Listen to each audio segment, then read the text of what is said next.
there's three interrelated long-term civilizational issues that I think are in the air. We're in the air in the election and really animate Vance. And one is children, the so-called, fertility crisis of declining birth rates across most of the world. The second is the place of men and masculinity in our politics. And the third is the future of Christianity. And I think they all overlap.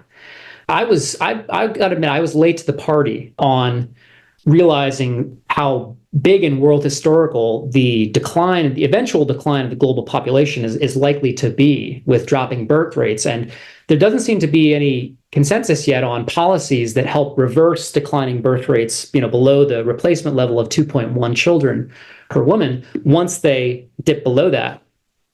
And so I think Vance it's like the climate change of the right. As apocalyptic as progressives see climate change on the left, that's how people on the right, I think, see the fertility crisis. They see it as a civilizational threat. And for Vance and a lot of folks on the right, I think they see the crisis in masculinity as connected with that young men are not getting married, they're not forming families, they're not becoming productive members of society, et cetera. So you've got to fix that problem to fix the children problem. And Christianity, as the dominant sort of mythic story in the West, it's probably going to have to fit in some way into that story that we tell ourselves about what we're doing, because it's so associated with the traditional structure that is very good at channeling red, forming families, et cetera, and that as a foundation for healthy societies.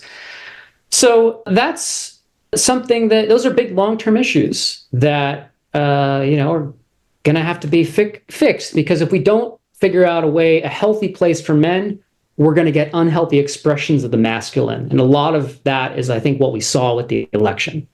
And if the left doesn't figure out how to marry Christianity to its economic and social policies, then we're going to get an unhealthy Christian nationalism on the right. So hopefully Vance can, cut out the red from MAGA in the future, but I don't know. So I'll leave it there and look forward to hearing your reactions and ideas.